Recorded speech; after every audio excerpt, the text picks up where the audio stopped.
બન્ની ગજેરા ગુજરાતના આદરણીય મુખ્યમંત્રી શ્રી ભૂપેન્દ્રભાઈ પટેલને એવું કહે છે કે તમારે દવા પીને મરી જવું જોઈએ, ભમરા ભરાવીને મરી જવું જોઈએ.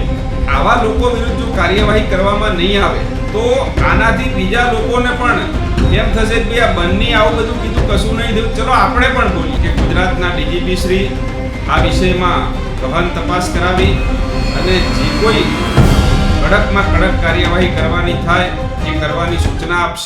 અવારનવાર આપણે જોઈએ છીએ હમણાં છેલ્લા ઘણા સમયથી ગોંડલને લઈને જે વિવાદ ચાલી રહ્યો છે ને આ વિવાદ વચ્ચે બન્ની ગજેરા જો સૌથી ચર્ચામાં આવતો હોય તો યુવક છે, પાટીદાર સમાજનો એક યુવક કે જે સોશિયલ મીડિયા પર વિડીયો બનાવી અને મૂકે છે અને તેમાં ગોંડલને લઈને વાત કરે છે.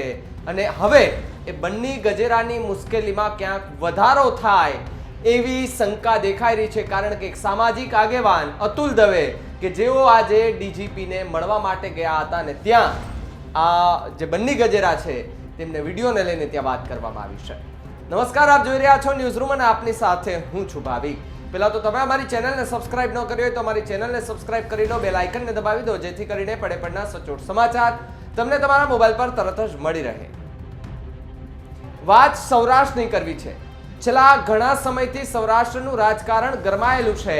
એક તરફ ગોંડલમાં એટલે બે કેસ છે આમ તો, કે પેલા એક પાટીદાર સમાજના એક યુવકને મારવામાં આવ્યો એ કેસ તો જો કે પૂરો થઈ ગયો છે બધું જ, પરંતુ એક છે કે જ્યાં એક જાટ સમાજના યુવકને મારવામાં આવ્યોના આરોપ સાથે યુવકનું મોત થાય છે. હવે જે સીબીઆઈની તપાસની માંગો અને આ બધું જ થઈ રહ્યું છે એ દરમિયાન પાટીદાર સમાજનો એક યુવક બન્ની ગજેરા કે જેઓ સોશિયલ મીડિયા પર વિડીયો વાયરલ કરીને કહી રહ્યા છે અને અલ્પેશ ઢોલરિયા, ભૂપેન્દ્ર પટેલ સહિતના લોકો સાથે સાથે સાંસદ, અમરેલીના સાંસદ ભરત સુતરિયા, પરસોત્તમ રૂપાલા બધાના નામ જોગ એક વિડીયો બનાવે છે ને આ વિડીયોની અંદર ઘણું બધું એમને કહે છે, ટકોર કરે છે અથવા તો એમને સંભળાવે છે અને કહે છે કે આવનારી 2027ની ચૂંટણીમાં જ્યાં ગોંડલમાંથી નિખિલ ડોંગા જેવા અમારા પાટીદાર સમાજના બાહોશ યુવાન એ ચૂંટણી લડવાના છે અને એમને અમે ખંભે બેસાડીને જીતવાના છે. આ વાત કેમ કરી એમણે બન્ની ગજેરાએ? કારણ કે જ્યારે ગોંડલની અંદર પાટીદાર સમાજ અને ક્ષત્રિય સમાજની જે મિટિંગ યોજવામાં આવી હતી ઘટના બાદ ત્યાં અલ્પેશ ઢોલરિયાએ એવું નિવેદન આપ્યું હતું કે જયરાજ જાડેજા એ તો મારા બાપ સમાન છે અને આવનારી 2027ની જે ચૂંટણી છે એ ચૂંટણીમાં ગણેશને અમે પટેલ સમાજ ખંભે બેસાડી અને એને ધારાસભ્ય બનાવવાના છે. હવે સ્વાભાવિકપણે જયરાજસિંહ જાડેજા છે એ ક્ષત્રિય સમાજમાંથી આવે છે અને અલ્પેશ ઢોલરિયા છે પાટીદાર સમાજમાંથી આવે છે અને બન્ની ગજેરા છે તે પણ પાટીદાર સમાજમાંથી આવે છે.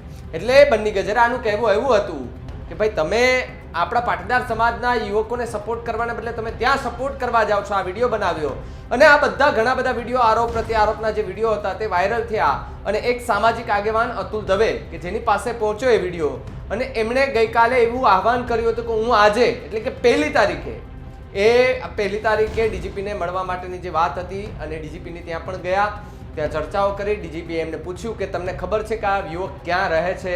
અતુલ દવે એવો જવાબ આપ્યો કે મને કદાચ એવું લાગે છે કે એમની ભાષા પરથી એ યુવક છે એ સૌરાષ્ટ્રનો છે અને એવું પણ આશ્વાસન આપ્યું છે કે જે કાયદાકીય પ્રક્રિયા હશે એ પોલીસ દ્વારા પણ કરવામાં આવશે. શું કહ્યું અતુલ દવેએ ડીજીપીને મળ્યા બાદ? સાંભળો પહેલા એમને. બન્ની ગજેરા નામના એક યુવાને એક વિડીયો બનાવીને સોશિયલ મીડિયામાં વાયરલ કર્યો હતો.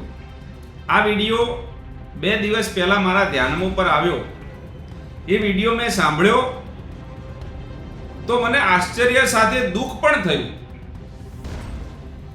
કે એક યુવાન ગુજરાતના મુખ્યમંત્રી અને ગુજરાતના સાંસદો વિશે આટલી અભદ્ર ભાષાનો ઉપયોગ કરે છે. એ વિડીયોમાં બન્ની ગજેરા ગુજરાતના આદરણીય મુખ્યમંત્રી શ્રી ભૂપેન્દ્રભાઈ પટેલને એવું કહે છે કે તમારે દવા પીને મરી જવું જોઈએ, મમરા ભરાવીને મરી જવું જોઈએ. રાજકોટના સાંસદ પુરુષોત્તમ રૂપાલા બાબત એવું કહે છે કે એ 500 કરોડની ફાઇલ હોય તો જ મુલાકાત આપે છે અને અમરેલીના સાંસદ ભરતભાઈ સુતરિયા માટે તો એવા શબ્દો બોલે છે કે જે આપણને બોલતા પણ શરમ આવે. એટલે આ બધું જોતા મને એવું લાગ્યું કે આવા લોકો વિરુદ્ધ જો કાર્યવાહી કરવામાં નહીં આવે તો આનાથી બીજા લોકોને પણ એમ થશે કે ભાઈ આ બન્ની આવું બધું કીધું, કશું નહીં થયું, ચલો આપણે પણ બોલીએ. એટલે મેં 2 દિવસ પહેલા સોશિયલ મીડિયામાં મૂક્યું હતું કે ભાઈ 1 તારીખે હું આ જે વિડીયો છે એની સીડી બનાવી અને એના જે પોસ્ટ છે એની સ્ક્રીનશોટ સાથે ગુજરાતના ડીજીપીને રજૂઆત કરીશ, જેથી કરીને આવા લોકો વિરુદ્ધ કાર્યવાહી થાય ને આવા વિડીયો સોશિયલ મીડિયા ઉપરથી ડિલીટ થાય. આ અન્વયે આજે સાંજે 4 વાગે હું ગુજરાતના ડીજીપી શ્રીને રૂબરૂ મળવા માટે ગયો હતો. ત્યાં એમને ખૂબ જ સારી રીતે મારી રજૂઆતને સાંભળી. મેં એમને લેખિત રજૂઆત પણ કરી. એમાં એમને એ પણ પૂછ્યું કે આ ભાઈ ક્યાંના છે. મેં કીધું સાહેબ મને પ્રોપર એમની ખબર નથી ક્યાંના છે, પણ સૌરાષ્ટ્રના હોય એવું મને લાગે છે. એટલે સાહેબે આશ્વાસન આપ્યું છે અને રજૂઆતને બહુ શાંતિથી સાંભળી છે ને એમને કીધું કે આ બાબતે ચોક્કસ યોગ્ય કાર્યવાહી કરીશું. એટલે મને એ બાબતનો વિશ્વાસ છે કે ગુજરાતના ડીજીપી શ્રી આ વિષયમાં ગહન તપાસ કરાવી અને જે કોઈ કડકમાં કડક કાર્યવાહી કરવાની થાય એ કરવાની સૂચના આપશે. અને ભવિષ્યમાં કોઈ પણ વ્યક્તિ ગુજરાતના બંધારણીય પદ ઉપર રહેલા કોઈ પણ વ્યક્તિ વિરુદ્ધ આવી એલફેલ ભાષાનો ઉપયોગ નહીં કરે એવી દાખલારૂપ કાર્યવાહી આમાં થાય એવી મારી ચોક્કસ અપેક્ષા છે. અને જે રીતે ડીજીપી શ્રીએ મારી રજૂઆતને સાંભળી છે એથી મને ચોક્કસ એવું લાગી રહ્યું છે કે આ બાબતે દાખલારૂપ કાર્યવાહી થશે અને ભવિષ્યમાં આવા તત્વો ગુજરાતના આવા બંધારણીય પદ ઉપર રહેલા લોકોનું અપમાન નહીં કરે. તો એક સામાજિક આગેવાન અતુલ દવેની ડીજીપી સાથેની મુલાકાત કઈ દિશામાં જઈ રહ્યું છે, આખું આ વાતાવરણ અને દિશા કઈ તરફ આવશે અને શું પરિણામ આવશે અને શું બન્ની ગજેરાની મુશ્કેલીમાં કોઈ વધારો થશે કે કેમ, એ તો સમય આવતા જ ખબર પડશે. પણ આ મુદ્દે તમારું શું માનવું છે અમને કમેન્ટ કરીને ખાસ જણાવજો. જોતા રહેજો ન્યૂઝ રૂમ. નમસ્કાર.